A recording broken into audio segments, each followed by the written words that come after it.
يا نبي سلام عليك يا رسول سلام عليك يا حبيب سلام عليك صلوات الله.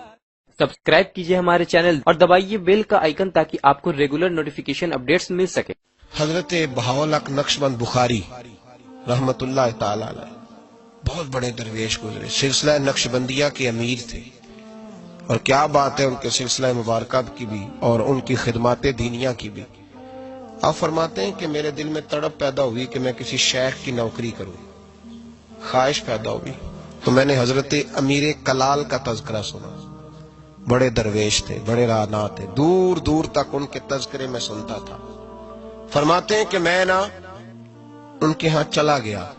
جب حضرت اتنا لمبا سفر کر کے حضرت امیر کلال رحمت اللہ تعالی علیہ کی بارگاہ میں پہنچا نا، فرماتے ہیں میں نے عجیب منظر دیکھا.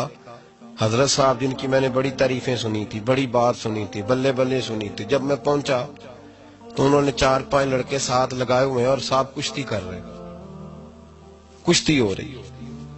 وہ کہتے ہیں میں نے کہا یہ بھی کوئی صوفی ہے جو کشتیاں کر رہا ہے، یہ بھی کوئی طریقہ ہے؟ ان کو چاہیے تھا بیٹھے ہوتے، حدیث پاک پڑھ رہے ہوتے، ذکر اذکار ہو رہا ہوتا، یہ کشتیاں کر رہے ہیں. خیر میں نے کہا سفر بڑا لمبا کیا ہے، اب آ گیا ہوں تو چلو رات تو رہ نہیں ہے، کوئی ہوٹل تو ہے نہیں یہاں وقت گزر سکے. حضرت امیر کلال رحمت اللہ تعالی علیہ مجھے ملے، لیکن چونکہ میرے اندر وہ زاویہ نہیں تھا، ٹوٹ چکا تھا. وہ ملاقات ہوئی تو میں نے کہا سلام لی، کیسے آئے؟ میں نے کہا زیارت کے لیے آیا تھا. کھانا کھلایا، رات مجھے سلا دیا. فرماتے صبح رات جب میں سویا تو میں نے عجیب خواب دیکھی کہ میں دلدل میں پھنس گیا ہوں.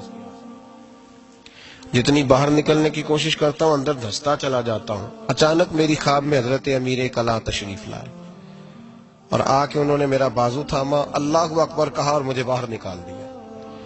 فرماتے میں جب اٹھا تو پسینے سے شرابور تھا، حالت میری بڑی عجیب تھی.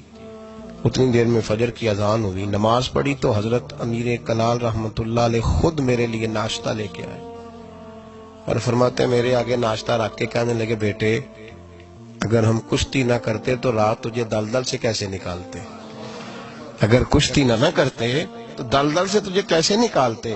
پھر فرمانے لگے یہ کشتی میں لوگوں کو اپنا پہلوان ثابت کرنے کے لیے نہیں کر رہا، مجھے پتہ چلا ہے کہ کافر اس علاقے پہ حملہ کرنے والے ہیں، ہم بھی جہاد کی تیاریاں کر رہے ہیں. تو یہ جہاد کی تیاریوں کے لیے کام ہو رہا تھا، تو نے پوچھ تو لینا تھا بات کیا ہے، تو نے تھوڑا پوچھ تو لینا تھا، تو تھوڑا سا تفصیلات میں چلا جاتا، کسی سے پوچھ لیتا. دیکھیں نا کبھی کبھی میں محبوب کے وہ فرمان دیکھتا ہوں تو دل میرا کھل اٹھتا ہے. جب محبوب نے کہا تھا تیری نظر بھی دائیں بائیں نہیں اٹھنی چاہیے، نظریں جھکا کے رکھنا، جھکا کے، کانوں سے وہ سننا بس جس کی تجھے ضرورت ہے، اور زبان سے محتاط جملے بولنا. جب نظر بری چیز دیکھے گی نہیں، کان سنیں گے نہیں تو دل میں وسوسے آئیں گے ہی نہیں. ہمیں تو پہلے دن سے شریعت نے محتاط رہنے کا حکم دیا. میرے عزیز دوستو، سلسلہ طریقت کے عزیزو، میری آپ سے یہ گزارش ہے، سمجھ لیں ایک نئے سرے سے دوبارہ سبق شروع کر رہا ہوں آپ کے. آج کا سبق آپ کے لیے یہ ہے کہ زندگی میں کسی بھی مومن سیء العقیدہ کے بارے میں برا خیال نہ پیدا کریں، بلکہ ہمارے صوفیاء تو فرماتے ہیں کسی بد عمل کو دیکھ کے بھی یہ نہ سوچ کہ یہ بد عمل اور میں نیک ہوں، یہ بڑی بیماری ہے. فرماتے ہیں ہو سکتا ہے ایک وقت ایسا ہے تیری توفیق چلی جائے اور اس کو اللہ توبہ کی توفیق دے کے اپنا ولی بنا لے. تو اچھی سوچ رکھ، مثبت رائے قائم کر.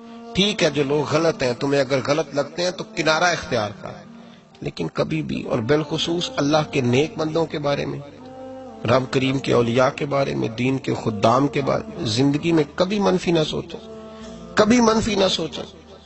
آپ کو پتہ ہے کسی عالم دین کی توہین اس لیے کرنا کہ وہ دین کا عالم ہے یہ کفر ہے. میرے حضرت صاحب ایک جملہ کہا کرتے تھے، ایک شخص نے کہا حضور تہجد کے لیے نہیں اٹھا جاتا. اب تو خیر لوگوں سے فجر کے لیے بھی نہیں نہ اٹھا جاتا، تہجد کے لیے نہیں اٹھا جاتا. تو حضرت صاحب فرمانے لگے رات کو اچھی سوچ کے ساتھ سویا کر، اچھی سوچ کے ساتھ سویا کر. تو پھر مسکراتے مسکراتے فرمانے لگے محبوب کی سوچوں میں سویا کر، یار کی سوچوں میں سویا کر، تو اسے سوچتا سوچتا سویا کر، صبح خود ہی تجھے بیدار کر لیا کرے، پر اس سے دل لگانا، اسے سوچتا سو، تو کسی اور کو سوچتا کیوں ہے، کسی اور کی طرف تو دیکھتا کیوں ہے؟ تجھے ایک دفعہ حضرت صاحب بیٹھے تھے اور 2-3 مشائخ اور بھی بیٹھے تھے ساتھ ساتھ، تو مجھے ایک دوست نے بعد میں کہا کہ وہ جو 30 نمبر پر بزرگ بیٹھے تھے ان کی پگڑی دیکھی تھی؟ میں نے کہا قسم اللہ کی سوائے اسے میں نے دوسرے کسی کو دیکھا ہی نہیں، میں نے دیکھا نہیں، مجھے کیا پتا کسی کی پیلی تھی کہ نیلی تھی، مجھے تو اتنا پتا ہے جسے میں دیکھ رہا تھا۔ اور ویسے بھی ایک وال پجیاں مینو صدق نہیں تیندا، اور کدے وال پجا ہوں، او بھائی ہم تو ایک کو نہیں راضی کر پائے، تو ادھر بھی دیکھ تو ادھر بھی دیکھ، دیکھا ہی نہیں جاتا۔ سوچوں میں رہیں اور مثبت سوچ رکھیں، ٹھنڈی اچھی خوبصورت۔ میں سب سے پہلا فائدہ یہ ہے کہ اللہ آپ کو سکون کی دولت عطا فرمائے۔ يا نبي سلام عليك، يا رسول سلام عليك، يا حبيب سلام عليك، صلوات